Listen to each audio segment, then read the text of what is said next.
Baik, kita lanjut ya. Sudah clear.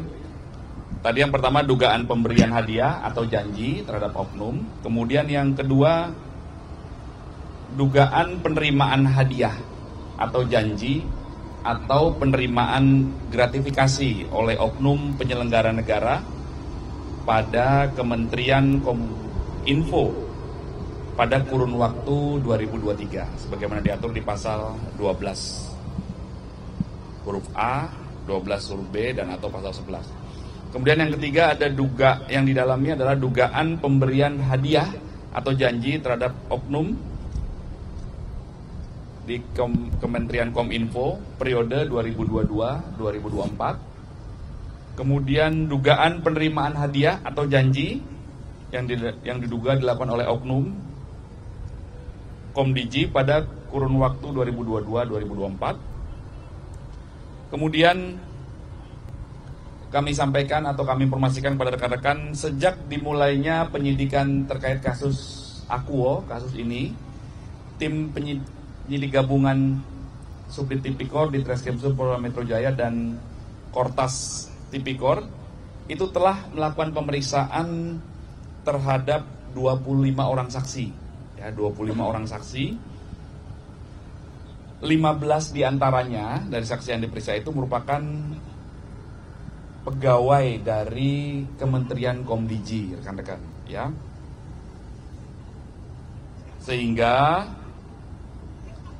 sebagai tindak lanjut dari rangkaian upaya penyidikan, ya, penyidikan ini adalah serangkaian kegiatan yang dilakukan oleh penyidik untuk membuat terang peristiwa pidana yang sedang didalami guna menentukan siapa tersangkanya, ya. Terkait dengan tindak lanjut penyidikan ini, maka hari Kamis kemarin, tanggal 9 Desember, tim penyidik gabungan telah melakukan pemeriksaan terhadap saudara BAS, ya, selaku Menteri Kominfo periode 2023-2024. Diperiksa sebagai saksi, ya, diperiksa sebagai saksi di ruang pemeriksaan di lantai 6 gedung Bareskrim Polri. Kemudian saudara BAS itu tiba di gedung Bareskrim kemarin pukul 10:50 WIB. Kemudian dilanjutkan dengan pemeriksaan dimulai pukul 11:10 WIB dan berakhir di pukul 17:13 WIB, ya. Dalam proses pemeriksaan itu penyidik mengajukan 18 pertanyaan, rekan-rekan, ya. Itu rekan-rekan update-nya terkait pemeriksaan kemarin, ya. Ya. Sudah ada terduga atau tersangkanya belum, Pak? Kalau belum, nanti hasil perkembangan penyidikan izin kami update lagi, ya. Sampai dengan pagi ini yang tadi kami sampaikan adalah update terakhir, kan. Ini artinya berarti nggak ada kaitannya dengan karyawan Komdiji yang Jadi kami sudah jelaskan tadi bahwa dugaan penyidikannya terkait dengan tindak pidana korupsi yang kami sampaikan tadi, ya. Nah, inilah yang masih terus didalami. Tadi kami jelaskan ada dari sekian saksi, dari 25 saksi itu 15, ya. 15 diantaranya merupakan pegawai dari Kementerian Komdiji.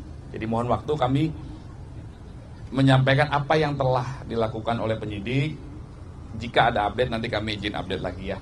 Mohon waktu. Berarti berkaitan dengan kan Pak Kapolda sebelum tanggal 25 bilang mulai penyidikan terkait dengan kasus korupsi yang berkaitan dengan judi online. Iya. Gitu ya, Pak? Tidak,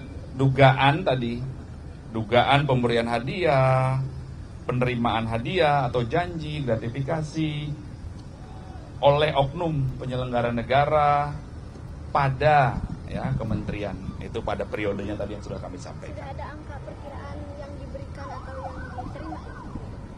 Nanti kami update lagi. Mohon waktu, ya. Oke. Pak, kenapa di Polri Pak 15 pemeriksaan kan penyidikan gabungan. Jadi proses pemeriksaan itu dilakukan di tempat atau kantor penyidik.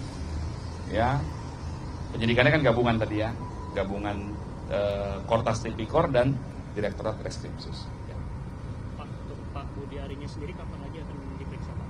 Nanti kami cek lagi penyidik ya. Oke? Pak, dari yang Apalagi ya? diperiksa sebelumnya ada yang level dirjen mungkin atau gimana? Nanti kami pastikan. Ya, kami catat ya dulu. Oke. Ini izin Pak Kadi satu lagi. Mhm. Semalam saat dikonfirmasi dari Pak Budi Ari mengatakan tidak ditanya sama sekali soal dugaan korupsi, hanya ditanya soal judi online. Itu gimana Pak? Nanti kami pastikan ya. Jadi apa yang kami sampaikan tadi berdasarkan informasi dari penyidik ya, dari penyidik. Oke. Pak, izin Pak, isu lain terkait dengan tanggapan Polda Metro Jaya terkait dugaan pungli dan tes urin acak DWP Pak terhadap turis, tanggapannya seperti apa?